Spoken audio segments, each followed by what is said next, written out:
Olá pessoal, tudo bem? Boa noite a todos. Saindo da live com o Roberto, com o Dr. Bactéria. É inacreditável como o tempo com ele passa muito rápido, né? Qualquer conversa que eu faço com ele, parece que a gente está conversando há 15 minutos, quando a gente viu já deu 1 hora de conversa, a live está acabando e muitas vezes não dá tempo de tirar as dúvidas que vocês têm em relação às doenças, a parte de otorrino e até mesmo sobre o coronavírus.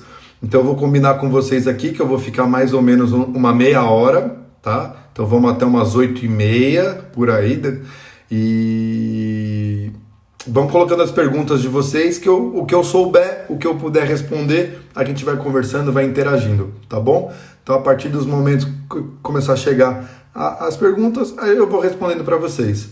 Espero que vocês tenham gostado da live com o Roberto. Eu acho que é uma pessoa extremamente do bem, né? Que só traz informação e gente boa para a gente conversar. A Márcia aqui já tem uma pergunta. Doutor, eu e os meus filhos testamos positivos, temos que separar as coisas dentro de casa.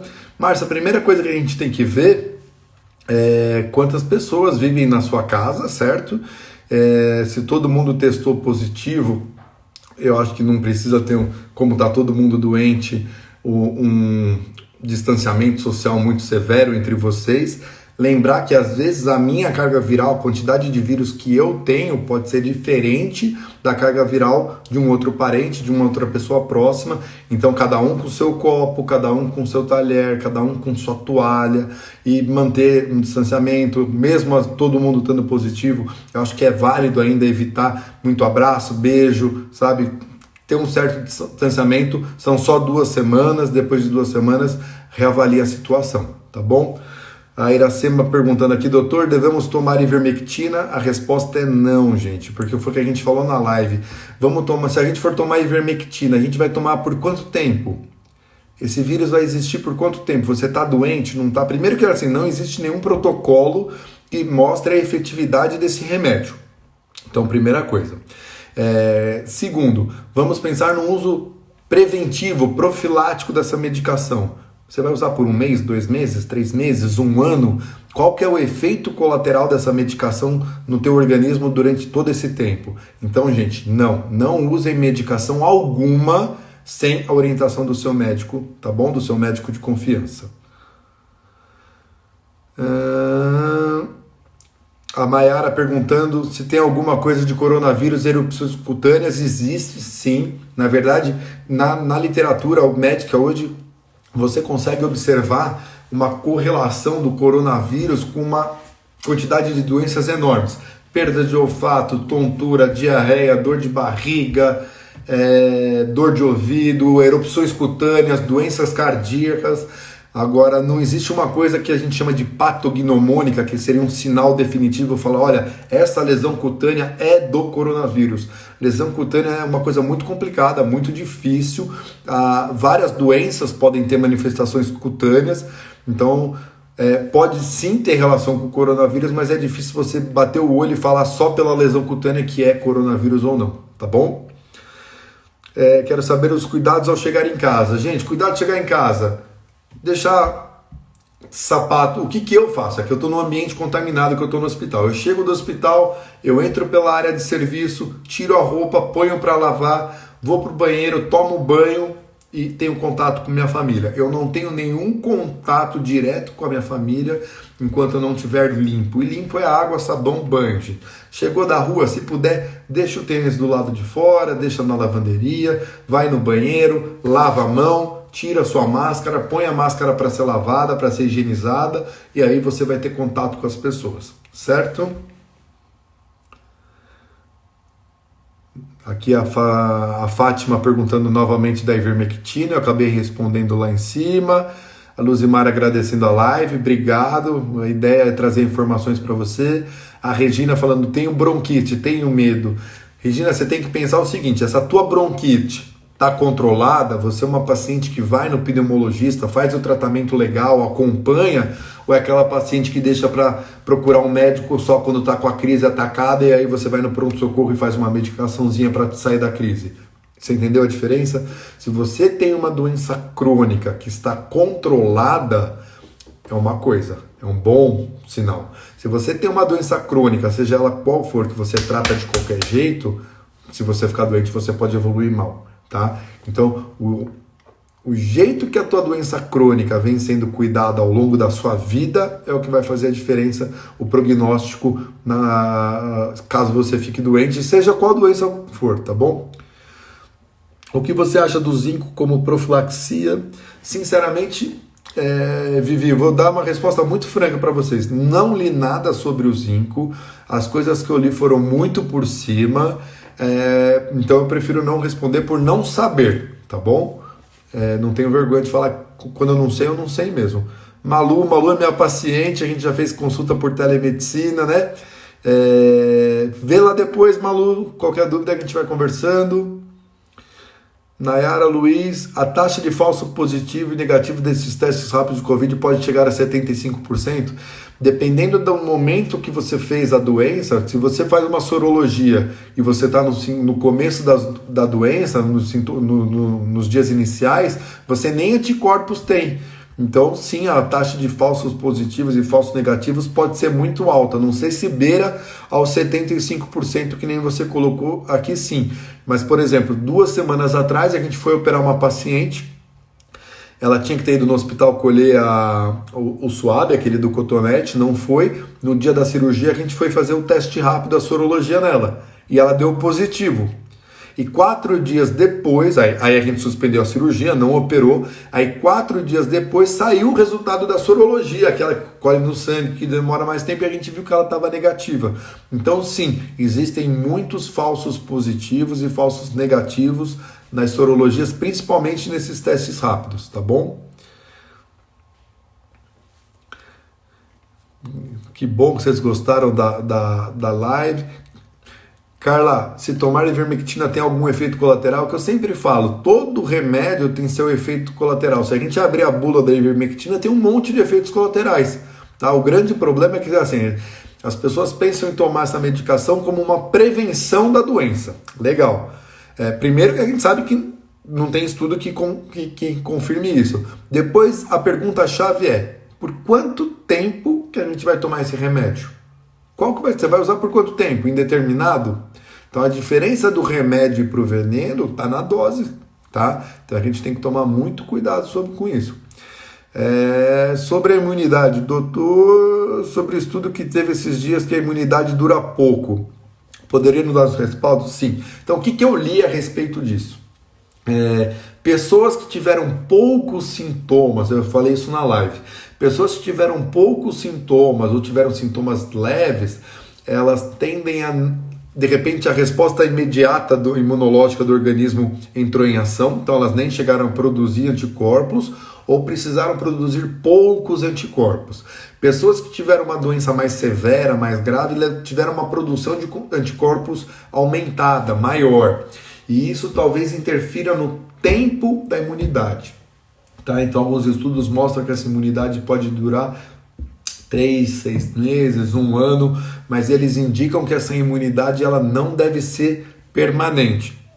Por isso, talvez, quando saiu a vacina, seja ela qual for, talvez seja uma vacina igual a vacina da gripe, que tem que tomar todo ano para a gente ficar protegido desse vírus, tá bom? A Cissa do Rio de Janeiro falando que a live foi excelente, obrigado. Se foi a primeira vez que você viu, essa já é a nossa 3ª live. Quem não segue, gente, entra no meu Instagram, DR Alexandre Colombini. Toda hora eu posto as informações das lives que vão ter, das lives que eu faço, né? A Regina aqui, como diferenciar sintomas de rinite do Covid? Boa pergunta, Regina. Então, quando a gente pensa em rinite, a gente já fala de um paciente que ele já tem rinite alérgica, ele sabe como que é os sintomas dele. O nariz entope, o nariz coça, o nariz espirra, né? Ele fica um pouquinho entupidão, com mal-estar. Quando a gente pensa no Covid, a gente está pensando mais numa síndrome gripal. Então, o que é difícil muitas vezes?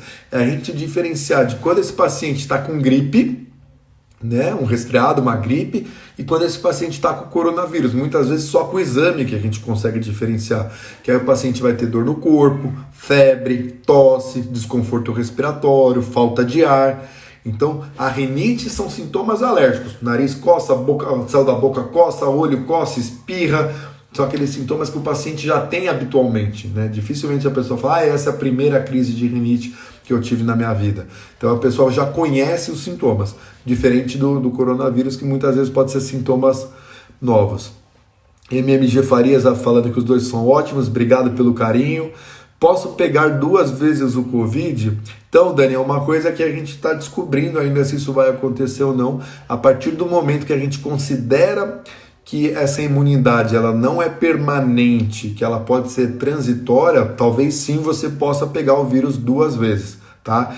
Eu falo que eu ainda não li nenhum estudo sobre isso. Hoje eu comecei a ler um artigo sobre essa questão de uma reinfecção, mas ainda não tem informações concretas.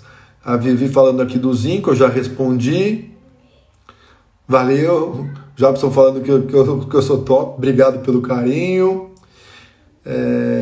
Doutora, imunidade para quem teve. Acabei de falar da imunidade então, que a gente sabe que não é, a princípio não é uma imunidade permanente. Deixa eu ver se chegou alguma pergunta aqui.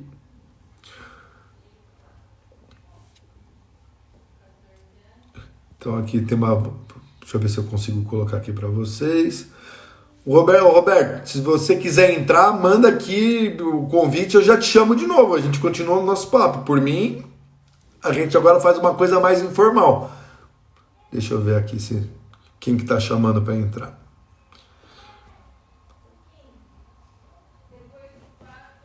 Ó, manda o convite já pro Roberto. Minha filha teve Covid há 2 meses e 9 dias, mas agora apareceu com uma tosse. Lembrando que ela é alérgica. Exatamente, Lele. Então, tosse pode ser refluxo, tosse pode ser rinite, tosse pode ser sinusite, tosse pode ser alérgica. Então, não é porque necessariamente que ela está com tosse que ela foi reinfectada ou que ela está com Covid novamente, tá bom? Então, da Dani aqui, a imunidade para quem já pegou uma vez, acabei de responder. Eu sei que a pergunta, gente, foi feita antes de eu responder, tá bom? Já estamos com 16 dias isolados e os sintomas foram fracos, tem possibilidade de pegar o vírus novamente? Então, gente, como a gente não sabe se essa imunidade ela é permanente ou não, pode ser sim que pegue. Voltamos, Roberto. Oi, voltamos, rapaz. Nossa, o pessoal não enjorna a gente, não. O pessoal gostou aqui, eu tô respondendo um pouco das perguntas. Vou botar aqui. de novo aqui. Esse papo eu adoro conversar. Ainda mais conversar com gente inteligente ainda, que melhor ainda. Eu gosto, como a gente fala no interior, dar uma proseada, né? Rapaz, nossa, eu gosto demais de conversar, ainda mais responder o prazer, gente, tudo bem com vocês aí? Obrigado por estar dando atenção aqui, tá? Eu estava ouvindo aqui, eu estava sentado tomando sorvete, você acredita? O sorvete que eu fiz aqui, faço sorvete bom, rapaz, eu faço um purê com fruta, tudo quanto é fruta que tem aqui, aquelas frutas que ainda tá meio passadinha, não passado, é bom começar a passar, né? Eu bato tudo, eu faço um creme, depois eu ponho um monte de picolé, nossa, fica bom demais esse negócio aqui. Natural, saudável. O que eu estava fazendo aqui, Roberto, eu estava dando uma olhada nas perguntas que o pessoal está fazendo aqui, que a gente não... Imunidade, né? Eu estava ouvindo, ouvindo. A questão da imunidade é muito questionável, porque a princípio a gente sabe que não vai ser uma imunidade permanente, e a partir do momento que essa imunidade não for permanente, e se esse vírus apresentar mutações, talvez a gente precise tomar vacina todo ano. Uma coisa positiva que eu acho, quando eu falar de imunidade, é o que a gente fica de olho na China, né? O que está acontecendo. Que olha só, na China, é como o mundo todo, ele não tem vacina, não tem remédio, né? Não tem a mesma coisa que nós. E até agora não teve nenhuma outra epidemia. Não surgiu outra epidemia. O pessoal fala, mas a China é muito fechada, gente, do jeito que está o mundo agora. Se tivesse uma epidemia, duvido que eles iriam conseguir segurar. A informação. O pessoal fala que a China é muito fechada, mas eu vou botar aqui no Google, gente. Quando a gente fala que a China é muito fechada, a gente tem que lembrar da população da China. Deixa eu pegar aqui no Google agora. A China tem 1,393 bilhões de habitantes. Tá? Nós temos 200 milhões. 220 milhões. Então, eles têm 1,3 bilhões, gente. Tá? Não, não Eles é são brincadeira. cerca de 5 vezes a população do Brasil. Então, aí cai no que o Roberto falou, meu. Se até hoje eles não Ah. tiveram um novo surto, uma nova epidemia lá, é que talvez as coisas entrem no controle, Eu sim. acho que a humanidade está segurando, né? E o que você acha É. dessa missão da Organização Mundial da Saúde, que está mandando lá para o Wuhan, para o pessoal, para descobrir foi o foco mesmo? Qual a sua opinião desse trabalho mesmo? Vai descobrir. Eu acho que infelizmente pode descobrir, mas talvez não mude muita coisa, né? O estrago já foi feito. Talvez possa ajudar a entender alguma coisa a mais sobre o vírus, se tem relação com aquele laboratório ou não que estava fazendo a pesquisa. Mas Eu também eu acho, pensei a mesma coisa, aí você tem eu alguma acho que, relação com arma eu acho que a gente tem, biológica, com uma a coisa gente tem, americana, né? sim, exato. Aí Só começa a teoria da conspiração, mas eu acho que a gente tem que gastar energia na cura. Ó, tinha uma pergunta muito boa aqui, ó. Por falar do dentista, ah, por favor, falar de dentista. Estou com dor no dente. Eu falei, gente, se você tá com dor no dente, se você tá com uma infecção na boca, tem que ir no dentista. O dentista ele vai estar paramentado, vai estar com um avental, vai estar com máscara. Tem muito aerosol no dentista, então ele vai estar muito provavelmente atendendo com óculos ou com face shield. Agora, você que está com uma infecção dentária, um canal, alguma coisa, vá no dentista tratar. Obviamente, não é a hora de você ir no dentista fazer um clareamento dentário, querendo, sabe? Não é a hora de fazer isso, mas se você está com problema no dente, vá, porque existem complicações, inclusive, que acabam atingindo até a área da otorrino, causada por infecções dentárias. Você pode ter uma sinusite odontogênica, você pode ter um abscesso cervical por uma infecção dentária. Então, gente, não postergue a sua ida a um profissional de saúde se você realmente estiver precisando. Você que está o pessoal da frente, né? O que você acha dizer? Que o pessoal pergunta muito se o Face Shield daria para ser usado ao invés da máscara. Não, Não, né? não. Também acho que não. Não, porque a gente tem que pensar que as partículas são soltadas no ar como um aerosol, certo? O face shield não é uma máscara fechada. Se você estivesse usando um escafandro, alguma máscara que vedasse, tudo bem. Agora, a Vai máscara reto, né? Vai reto. vai passar por debaixo da máscara. É. Então, você tem aquela folha que tá, de acetato que está aqui, mas por debaixo, pelos lados, o vírus ele pode entrar. Então, eu acho que eu acho não, tenho certeza que a máscara ela é muito mais eficaz e muito mais segura do que o face shield. Eu vou te falar que eu só uso o face shield quando eu vou fazer um procedimento invasivo no paciente. Eu vou ter que fazer uma intubação, eu vou ter que fazer uma cirurgia, eu vou ter que fazer alguma coisa, mas que eu vou lidar diretamente ou muito próximo do paciente, porque senão a máscara já é uma proteção interessante. Por isso que eu estava vendo, rapaz, isso daqui. Estava vendo dois casos. Umas escolas que botaram os moleques, botaram uma divisóriazinha assim, que se o moleque esticar o pescoço, ele já vê o outro. É, Botaram isso daqui? E, eu acho que é igual quando você vai no supermercado, tudo que tem aquela divisória acrílica. Óbvio que é uma barreira a mais, mas eu acho que essa barreira a mais não exclui o uso da máscara. ah, Tá? Gente, de tudo que a gente pode pensar em proteção, máscara e lavar a mão. mas ela vai uma distância, né? Os três, né? Máscara e lavar a Manter mão à uma distância. distância, Tem os uma três. pergunta que o pessoal fez aqui, doutor, estou em pânico, podemos nos abraçar em casa com a família? O que eu falo? Se você está no isolamento social, por exemplo, estou eu, minha esposa, minha filha, mesmo eu saindo e tudo mais, em casa, com todos os cuidados que eu tenho de entrar em casa, lavar a mão, tomar banho, me trocar, botar a roupa suja do hospital para lavar e tudo mais, dentro da minha casa eu tenho uma vida normal. Agora, é o que eu falei, eu não saio da minha casa para ir abraçar o meu avô de 96 anos, Sim. porque eu posso estar levando, ainda mais ele que é uma população de risco. Eu estava lendo um trabalho, falava teoria das bolhas. Você chegou a ver? Das bolhas que você cria. É interessante isso daqui. Eles chamam que cada local é uma bolha.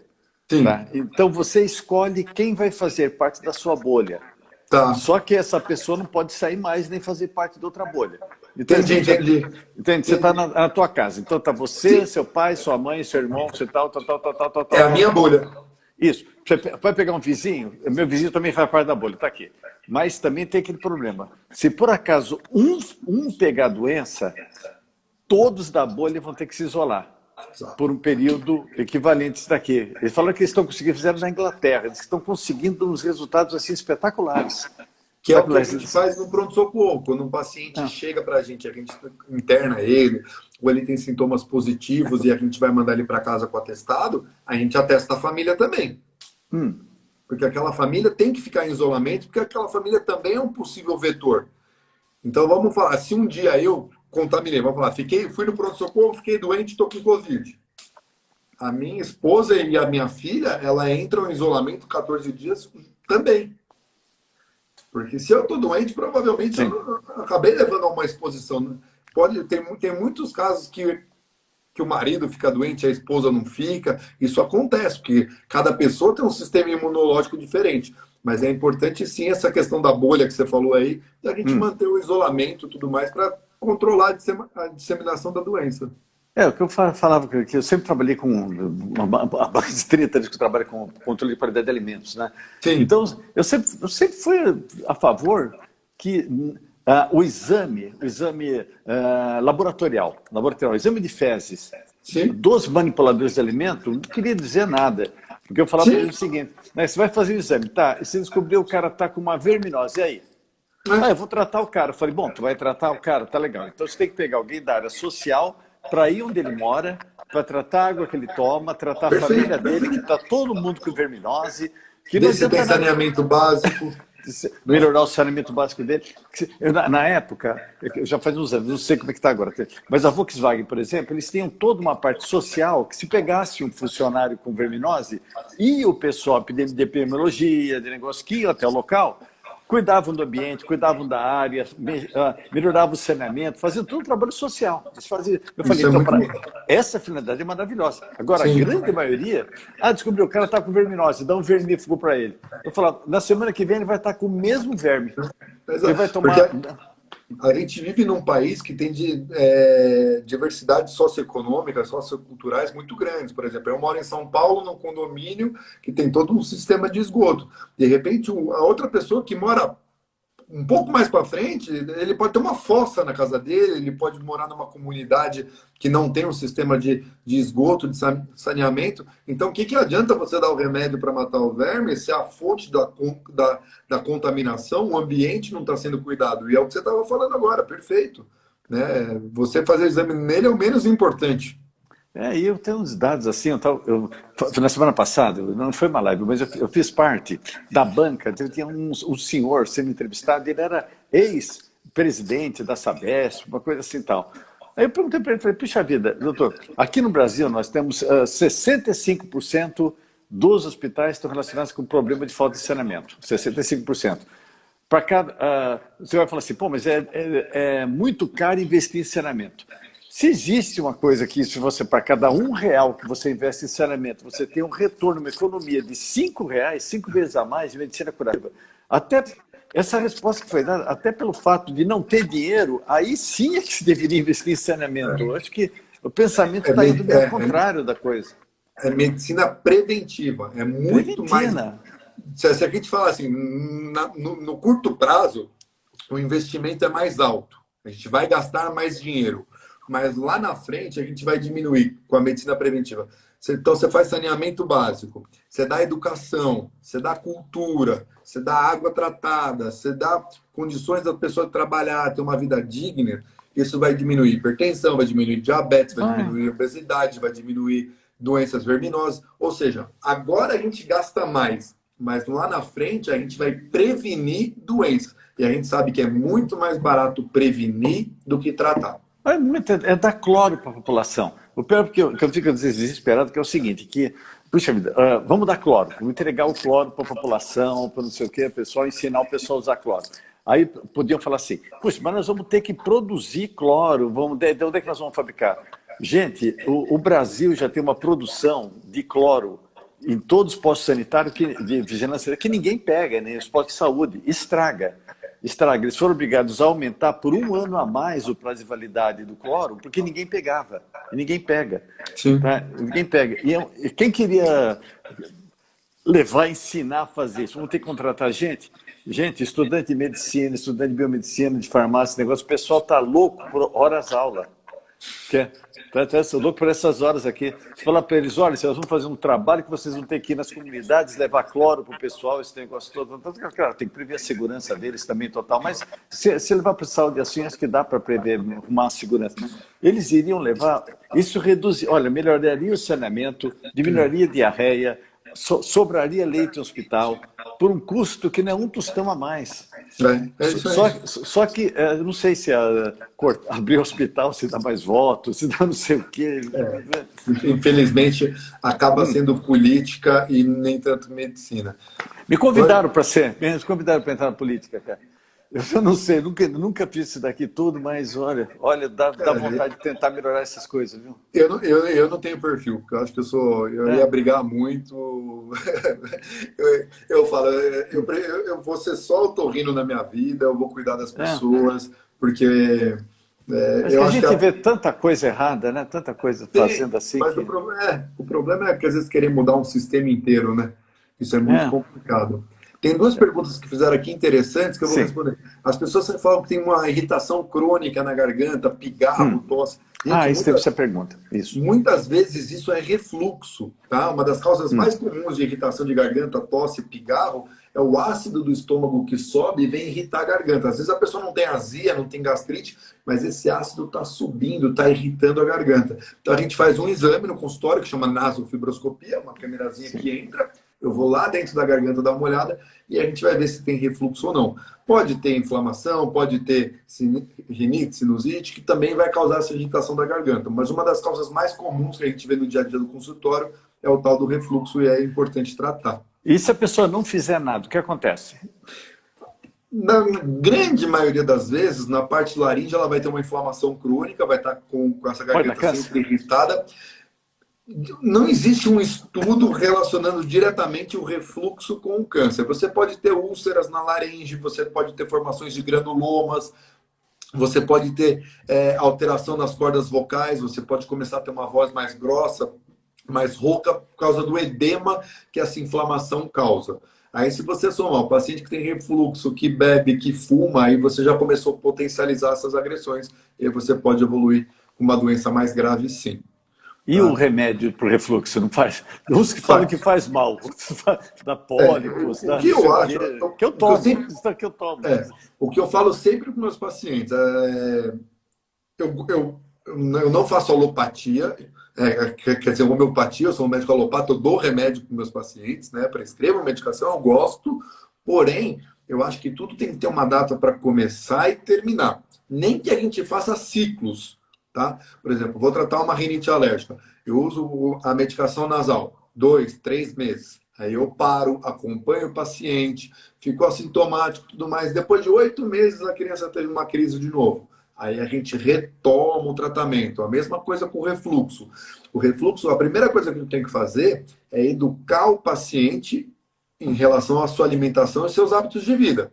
Então, vou encaminhar ele para uma nutricionista, vou encaminhar para o endócrino, vou entrar com as medicações que eu acho pertinentes, mas não adianta nada eu entupir esse paciente de remédio se ele ficar tomando cerveja, comer linguiça e torresmo todo dia. Certo? Então, a gente precisa reeducar o paciente do ponto de vista alimentar, cultural. Tomar todo dia um pantoprazol da vida aí faz mal? Alguns estudos mostram que você pode ter uma alteração na mucosa gástrica, você pode ter uma metaplasia e induzir ou ser precursor de uma doença. Mas alguns pacientes... Quando eu uso, Roberto, por exemplo, eu vou tratar um refluxo, eu uso um inibidor de bomba de próton, que é essa classe de remédio que você falou, eu uso normalmente por 8 semanas, 12 semanas, reavalio o paciente, mas eu não gosto de deixar os meus pacientes, seja com qual remédio for, uso constante. Tá? Porque as pessoas estão criando, já faz umas caixinhas já que eles vendem, caixinha de remédio, tem uns 18, 19, que põe tudo na mão, nem sabe se um interage com o outro, se tem reação.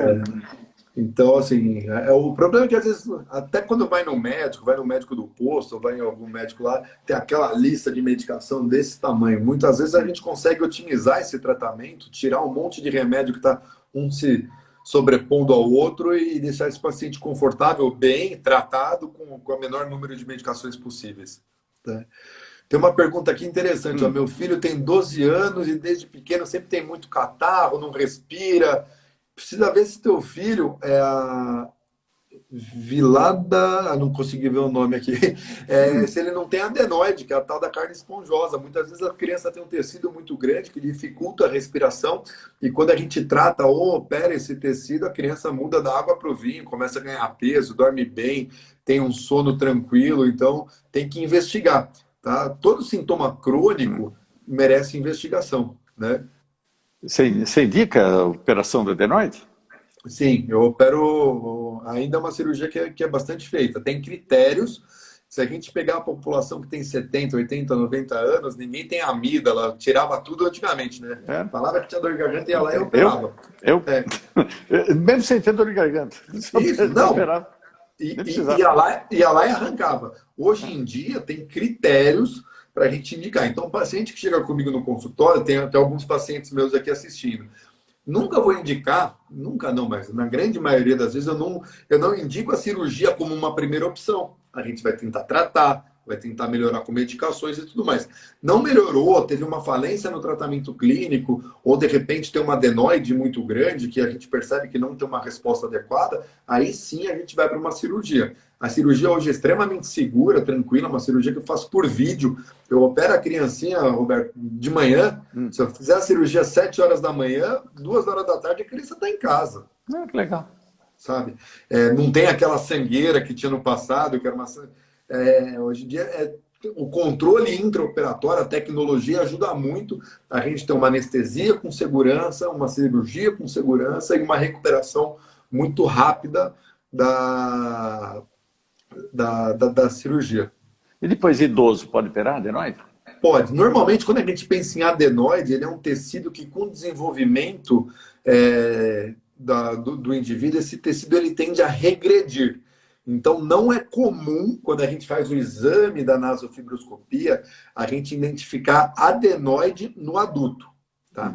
Quando a gente pensa que faz o exame e vê que o adulto tem uma adenoide, que é uma carninha que está lá no fundo, gente, não dá para ver levantando o nariz assim, a gente tem que pensar em outras doenças, inclusive pensar em tumores, tá bom?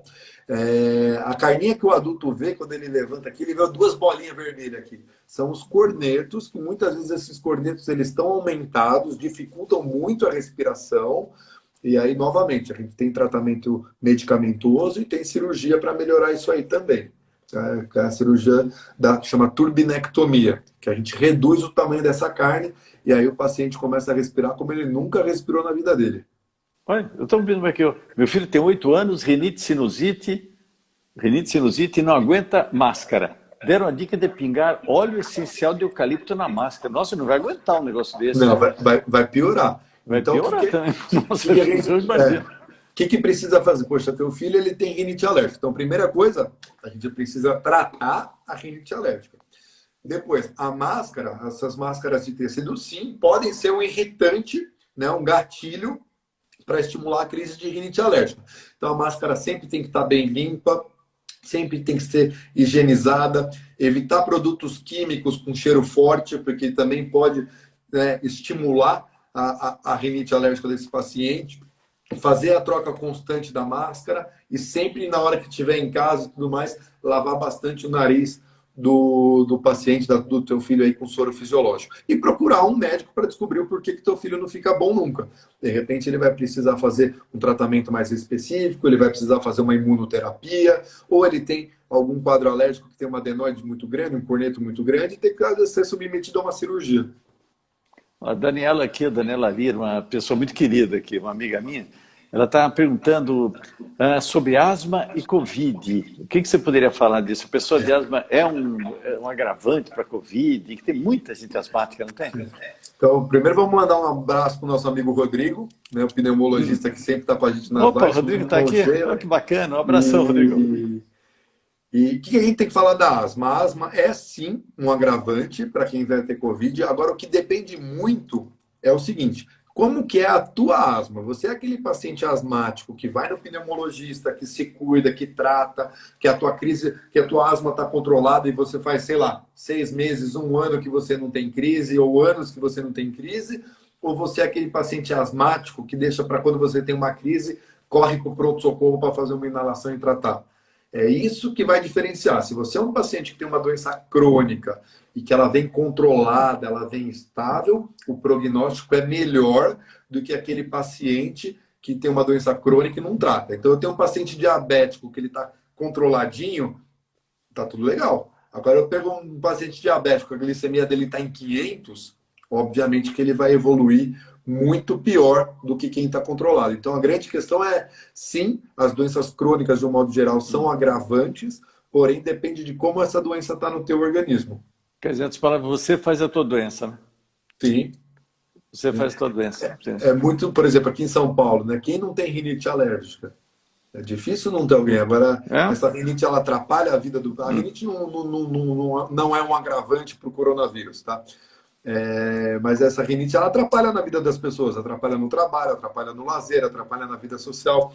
Esses dias eu dei uma aula para um grupo de médicos online que eu estava falando justamente isso. O impacto socioeconômico, financeiro do tratamento da rinite é muito alto, né? Então, a gente tem que se prevenir. Volta ao assunto que a gente falou. A prevenção é mais barata do que o tratamento. O pessoal, eles perguntaram aí também se ela tem alergia a perfume, alergia a cloro, se lavar a máscara com água e sabão resolve. Resolve, viu? Água detergente, eu indico você usar 1 litro de água, 4 colheres de sopa de detergente e 1 colher de sopa de bicarbonato de sódio. Por que o bicarbonato de sódio? Porque ele aumenta o poder de detergência. O coronavírus é uma gotinha de gordura. Então, pode lavar sempre relacionado ao coronavírus. Agora, se tu tiver conjuntivite, sinusite, qualquer dessas ites, aí você vai ter que desinfetar a máscara, né? Para colocar sabão, porque o sabão não é desinfetante. Sim. É engraçado que o sabão, ele não é desinfetante. Mas contra o coronavírus, ele tem uma ação como se fosse desinfetante. Porque a gente sabe que existe uma camada no vírus de lipoproteína, né, que seja gordura e proteína, e quando você usa o sabão é aquela, a gente quer fazer uma experiência em casa, pega lá a água, coloca lá fugiu o nome agora, o temperinho, um orégano, aí pega uma gotinha de sabão na ponta do dedo e coloca assim, na hora que você coloca, ele espalha tudo. O interessante. Ele vai quebrar essas partículas de gordura que estão presentes no vírus e tudo mais, e aí você consegue ter esse efeito de eliminar o vírus. Então é muito importante o sabão nesse tipo de vírus, porque ele tem essa camada de gordura. E pelo menos resolve o problema dela, né? Que tem muita gente, né, que tem alergia a cloro. Você sabe que no mês passado nós tivemos o recorde brasileiro de intoxicações por produtos de limpeza. Sim, e o recorde brasileiro de crianças intoxicadas por álcool gel. É aqueles excessos, né, gente, que o pessoal faz é demais, né?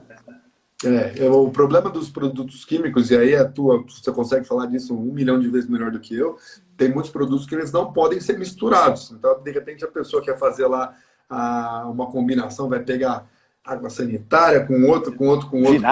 Vinagre sanitário, que mais fazem? Solta o gás cloro que intoxica a pessoa. Isso acaba gerando uma reação química que elimina gases e que acaba intoxicando as pessoas, né? Então, gente, pelo amor de Deus, não misture as coisas.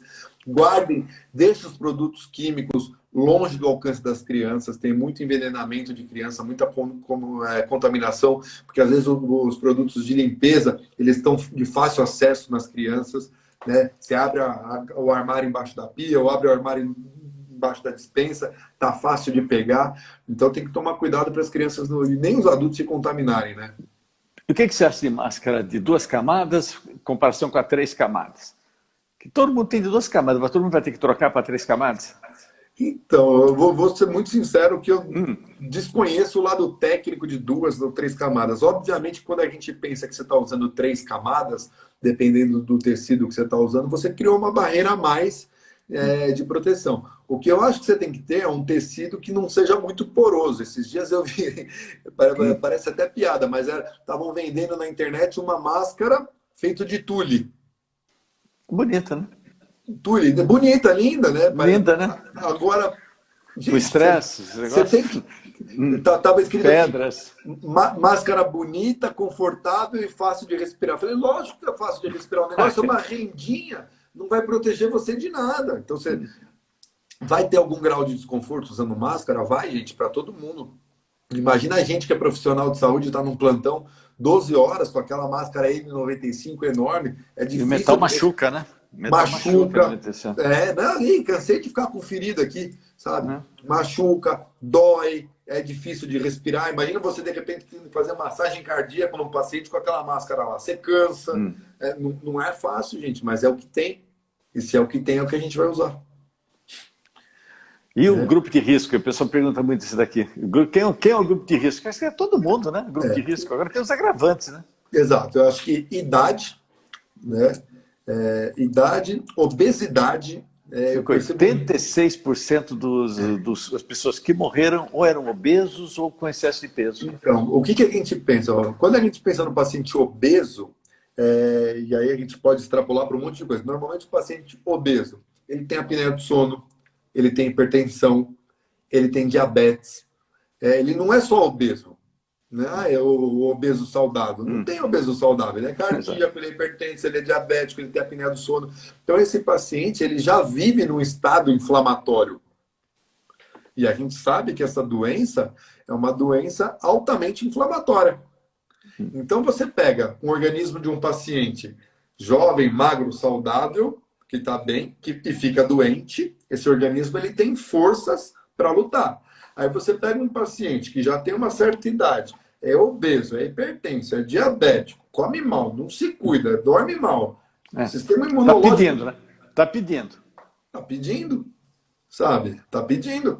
Aí, às vezes, o pessoal fala, mas ele vivia tão bem, não tinha nada. Eu falei, mas quando que ele foi no médico a última vez? Ah, não, doutor, ele nunca foi no médico. Então não sabe que é hipertenso, não sabe que é diabético, não sabe como está o colesterol, não sabe se o coração já está entupido. Poxa, gente, tem que ir no médico para se cuidar. É o que a gente fala, é mais barato prevenir do que tratar um infarto, do que tratar um derrame, do que tratar um AVC. Mas não, as pessoas insistem, principalmente homem. Homem é muito tigrão, né? Homem não quer se cuidar, homem não vai no médico. As mulheres ainda vão no ginecologista praticamente todo ano. Então, as mulheres acabam se cuidando mais do que os homens. Homem é uma tragédia. O homem sente medo, né? Não sei o que. Ele está com o braço todo esquerdo, dolorido, não sei o que, tá, e de repente ainda chega e ainda fala, não tenho nada, dá para aguentar. Deu mau jeito, ó, o cara tá infartando e quer falar que você deu mau jeito. Aí quando chega no pronto-socorro, já comeu 80% do coração dele. Aí... o pessoal está perguntando, se eu deixar a roupa que vai às compras no sol, é suficiente? Gente, o vírus, ele resiste, sinceramente, não tem nenhum trabalho que eu li que mais que isso daqui. É só conjectura, mas resiste até 2 horas. Então, se você pegar, deixar pendurada a tua roupa, vai dizer, ou então se você lavar com água e sabão, você vai o que eu faço, eu ponho para lavar. Eu cheguei do hospital, eu cheguei do trabalho, tudo. O CDC, o CDC, que é o Centro de Controle de Doenças de Atlanta, esse negócio, eles falam o seguinte, um negócio assim que no começo você fica até... Eu traduzi, dei para a pessoa traduzir para mim, falei, deixa eu ver se está escrito. Mas é isso mesmo, depois eu entendi o que eles falaram. Dizendo o seguinte, você pode pegar uma roupa, lençol de um doente e colocar na máquina de lavar junto com a roupa do seu filho. Só você botar sabão, ele falou sabão, ainda indico ainda colocar bicarbonato. Que ele falou que não tem um vírus que resiste, que continue ativo para isso. Aí eu fui atrás da Organização Mundial da Saúde, eu já sabia que a Organização Mundial da Saúde é baseado no que o CDC fala. Eles falaram a mesma coisa. Só que o CDC é muito baseado no que a OPAS fala. A OPAS cita a mesma coisa. Você pode pegar uma pessoa uma roupa de um doente de coronavírus, colocar na máquina e lavar com a roupa do seu filho, com água e sabão, que não sobra nada de vírus. Bom saber, porque eu quando chego em casa eu ponho minha roupa para lavar, não ponho para tomar sol nem nada, mas normalmente minha roupa é lavada isolada. Eu lavo a roupa de hospital diferente de roupa de casa, roupa de ladeira. Eu recomendo você fazer isso. Sabe, porque aquele negócio que nós falamos, que não tem só o coronavírus. Tem um monte de outro bicho. Nossa, é Clostridium difficile, é tanta Staphylococcus aureus, é tanta coisa, tanta porcaria que tem no hospital. A minha roupa E muitas vezes quando eu estou no hospital, se eu estou de plantão, quando eu estou só para cirurgia, a gente põe a roupa privativa de hospital, que é a roupa que a gente só usa no hospital, né? Então também já ajuda bastante. Ajuda muito, mas... Inclusive lá eles desinfetam tudo isso aqui. Mas médico, paramédico, enfermeiro, chegou do hospital, gente, tem que desinfetar. que você não está trazendo só o coronavírus, não. Você pode estar trazendo Está muita trazendo um monte coisa. de coisa, Muito. Porque agora a gente ficou com esses cuidados mais exacerbados. Tem uma pergunta interessante aqui, ó. A Curi Paloma, tem uma sinusite forte, já tentei vários tratamentos. O que que eu faço? Gente, se você realmente tem uma sinusite forte, crônica, tudo, a gente tem que fazer exame, tomografia. E muitos casos de sinusite só melhoram quando a gente opera. Tá? Então, existe sim cirurgia para sinusite, é a minha especialidade dentro da otorrino. Então, eu sou cirurgião O que de você base de faz crânio. na cirurgia de sinusite? O que a gente tem que pensar? Que a gente tem 8 seios da face: 2 maxilares, 2 etimoides, 2 seios frontais e 2 esfenoides. O que acontece? Muitas vezes, por causa das sinusite, das inflamações crônicas, essa anatomia ela fica distorcida. Então, existe uma cavidade onde essa secreção ela tem que drenar. E muitas vezes tem um edema da mucosa, tem um pólipo, e essa cavidade, esse buraco, ele fecha. E aquela sinusite fica presa, fica retida, fica um processo crônico. Tá? Então, de uma maneira bem simples, para as pessoas poderem entender, o que a gente tem que fazer é abrir essa cavidade que Deus criou, que fechou. Eu tenho que restabelecer essa anatomia. Eu tenho que recriar uma via de drenagem. Encanamento fechado, encanamento entupido. De uma maneira simples é isso. Agora, qual que é o grande segredo dessa cirurgia? É que a gente está operando ao lado de coisas muito importantes. Estou operando ao lado do olho, eu estou operando perto do cérebro, eu estou operando perto da carótida, do nervo óptico. Então, se você for fazer uma cirurgia de sinusite, uma cirurgia endonasal, procure sempre um especialista nesse tipo de cirurgia para você não ter complicações graves. Tá? Hoje em dia, uma cirurgia amplamente divulgada, está cheio de médico bom fazendo isso, mas sempre tente checar aí a procedência, a formação de quem vai te operar. É a cirurgia da próstata, né? Você está mexendo num monte de coisa lá pertinho. Que exatamente, tem um monte de coisa perto aí que precisa tomar cuidado para não causar outros problemas. Exato, perfeito. Eu acho que toda cirurgia que você for fazer, ou todo médico que você for passar, pega uma segunda opinião. Às vezes um paciente meu, doutor, eu peguei uma segunda opinião, fui no outro, o cara falou, não, opera com ele, você tá maluca? Acaba de passar com ele, o cara faz isso o dia inteiro, todo dia, volta lá. Porque assim, a medicina é muito ampla, é muito grande, né? Hoje em dia, por exemplo, dentro da otorrino, por exemplo, eu não opero ouvido, eu me dediquei a nariz. Então, se vem um paciente que precisa operar o ouvido comigo, eu vou indicar um amigo meu que só faz ouvido. Nossa, que é muita especialidade, né? Hoje em dia a gente tem subespecialidades, né? Dentro de uma especialidade você tem um monte de coisa que você pode fazer. Então, procure sempre alguém da tua confiança, alguém que vai te tratar da melhor maneira possível. Fala aquele do cotonete que você falou na última live. Gente, cotonete, pelo amor de Deus. O ácido de algodão. Que são as hastes de algodão flexível. Você sabe que eu usava, né? Eu nunca mais usei. Ainda bem. Não gostaria de te ter como paciente por causa disso. Gente, o cotonete, ele... Se você virar, a primeira coisa, você vai pegar a tua caixa. Que é o cotovelo. Você vai virar e você vai ler o que está escrito na caixa do cotonete. Na caixa do cotonete está escrito que não é para limpar o ouvido com cotonete. Então, primeira coisa, você pode até limpar a orelha por fora. Se você introduzir o cotonete dentro do ouvido, você vai machucar o canal do ouvido, você pode ter uma otite, você pode perfurar o teu tímpano. E aí você criou um problema muito mais grave. O que o Roberto falou, que eu falei na outra live, que os otorrinos mais antigos, os pacientes perguntam no consultório, como que eu faço então para limpar meu ouvido se não é para limpar com cotonete? E aí os otorrinos mais antigos tinham uma piada que eles falavam que era para limpar com o cotovelo. Você nunca vai conseguir colocar o cotovelo no teu ouvido, então você nunca vai limpar o teu ouvido. Então, gente, limpar o ouvido é só por fora. Pega o dedo com uma toalha, com um lenço e limpa até onde o teu dedo alcança, que aí já é o suficiente. Juntou muita cera, entupiu? Vai no médico, vai no otorrino e deixa o otorrino limpar o teu ouvido. Tá? Inclusive a cera é uma forma de resistência, né, para bactérias. Sim, a cera é uma proteção. Tem estudos que mostram que ela é bactericida, bacteriostática. Então Deus criou a cera, né? Se você não acredita em Deus, alguém criou a cera por um motivo. E ela está lá justamente para proteger o nosso ouvido. Quer dizer, o cara tira a cera, tira a cutícula, tira tudo de coisa, depois pega a doença e não sabe como. Exatamente. Na maioria das vezes, essas otites e tudo mais, elas vêm pelo trauma que os pacientes causam na hora de tentar limpar. Isso aí tinha um programa do Jô Soares, se lembra? que ele pegava e botava cotonete. Então tem muita mania. É que você é novo. Não, isso Vivo Gordo, que falava. Ele tinha um personagem que ele falava grosso, não sei o que, de repente ele pegava o cotonete e botava no ouvido, ele falava fino, desmunhecava, não, porque não sei o que, aí ele tirava e voltava a falar grosso, não, porque não sei o que. É engraçado. Estou fazendo uma pergunta aqui, ó. Água sanitária e sabão pode ser colocados juntos? Não pode, gente. Água sanitária é totalmente incompatível com sabão. Um anula o outro. Você faz o terceiro produto que não tem nem ação de limpeza nem de desinfecção. E a dona de casa, ela gosta de virar química louca, né? Que ela pega, coloca tudo junto, fica um produto com cheiro. Até para comprar produto, né? Ela chega no supermercado, abre, cheira, esse é bom. Esse é gostosinho. Esse é bom. Por quê? Tem um cheiro bom. Gente, eu falo, bactéria não tem nariz. Bactéria não tem nariz, então você não vai pegar pelo cheiro aqui. Então não tem jeito aqui. Né? Outra coisa que você falou também, muita coisa que você falou, fiquei marcado aqui.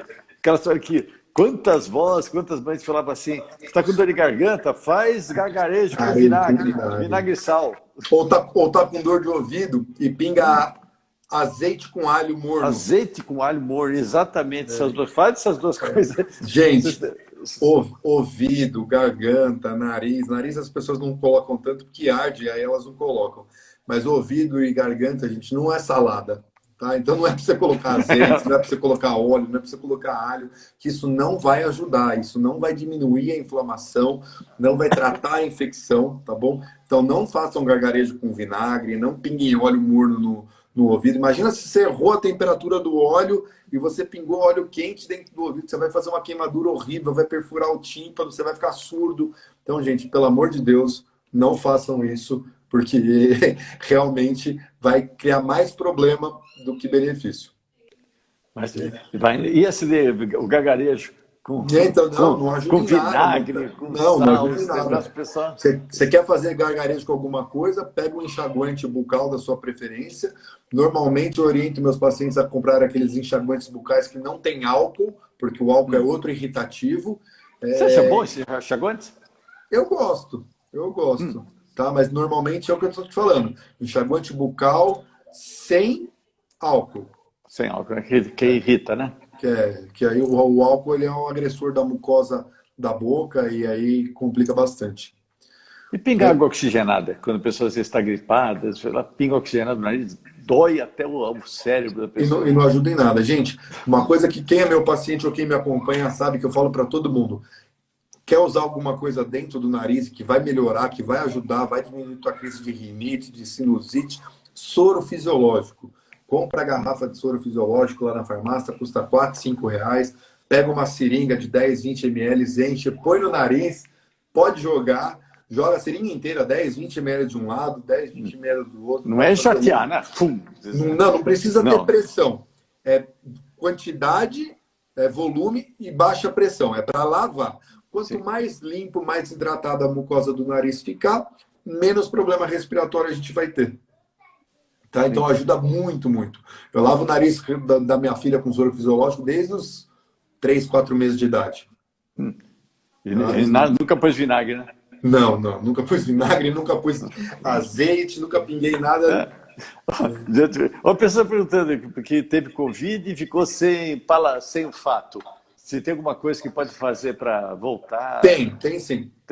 Tem um estudo que saiu da Academia Americana de Otorrino, que existem algumas coisas que, em relação à vitamina A, vitamina B, que também ajudam a regeneração neurológica, mas a parte mais prática do estudo e viável aqui para a nossa realidade seria uma reabilitação, um retreinamento do olfato.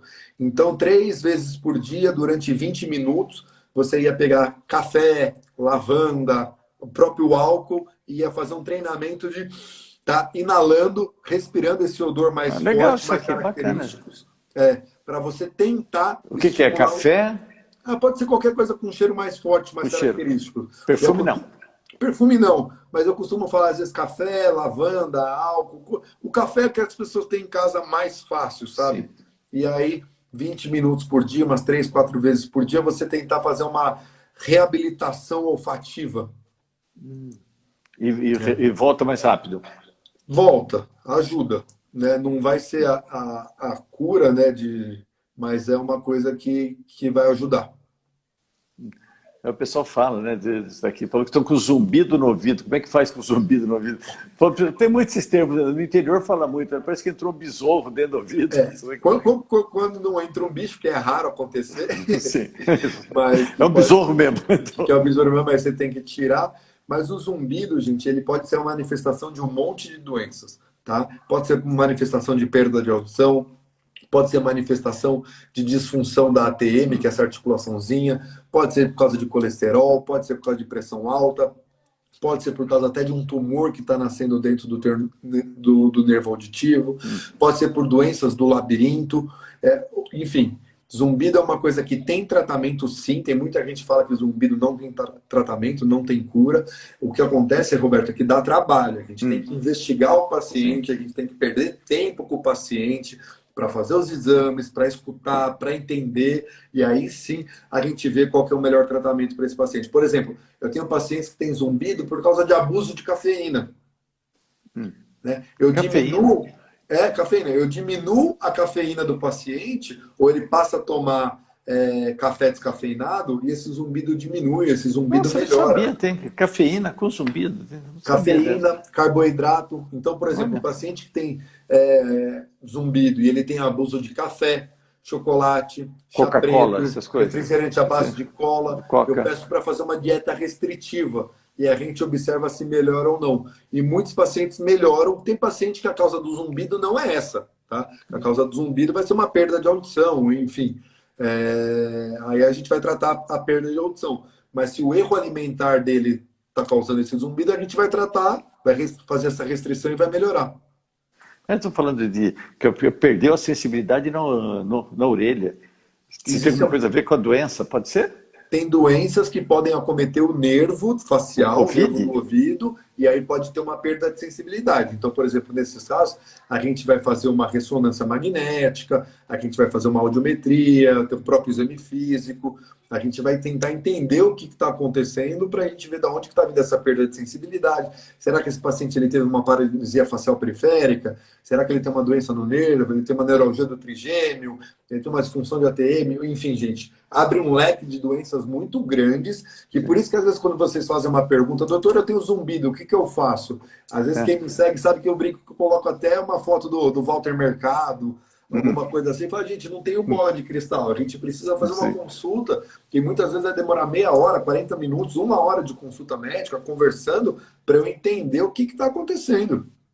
Né? Já pegou? Você falou que pegou inseto no ouvido? Já tirei, o que você pegou? Besouro, barata. Tirei besouro, já tirei barata, não, tirei besouro, tirei berne, os bigatinhos da paciente que não se cuida direito.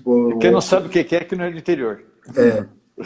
E já tirei, acho que besouro foi o que eu mais tirei, mas já tirei pernilongo, mas mais na época da faculdade, quando eu morava no interior. Aqui em São Paulo acontece menos. Sim. E tem que fazer o aparelhinho, tirar a pinça. A primeira, isso é uma dica legal, vai. Então, vamos falar que você está na praia, que você foi para o sítio, para o interior, e entrou um bicho no teu ouvido. Você sentiu que ele entrou e ele está andando. O que mais incomoda o paciente, Roberto, é o barulho das asinhas, tá? Que imagina que o pernilongo, ele passa perto de você, já incomoda um monte. Agora imagina aquele pernilongo dentro do teu ouvido, né? Vai ser horrível. Então a primeira foi estéreo. A primeira coisa que você tem que tentar fazer é com que esse bicho ele pare quieto. Então aí nesses casos sim, você pode pegar o óleo de cozinha, ou se você tiver em casa uma pomada de xilocaína, alguma coisa assim, e você pode colocar no teu ouvido. Temperatura ambiente, não é nada quente, não é nada disso, porque aí você vai fazer com que esse bicho ele fique quieto. Tá? E aí, quando você procurar o serviço médico especializado, o otorrino, aí ele vai fazer uma aspiração, uma lavagem, alguma coisa e vai tirar. Tem 50 segundos para acabar a nossa live. Olha, puxa vida. Tá? Então, gente... Agradecer a todo mundo de novo, agradecer, eu adorei ter a oportunidade de falar contigo. A gente sempre aprende, dá para fazer 10 lives. A gente sempre aprende aqui. Se quiser, vamos fazer assim, acaba essa aqui, eu entro de novo, só para terminar a dica do besouro aqui, a gente já volta, tá bom? Calma aí, deixa eu encerrar essa aqui.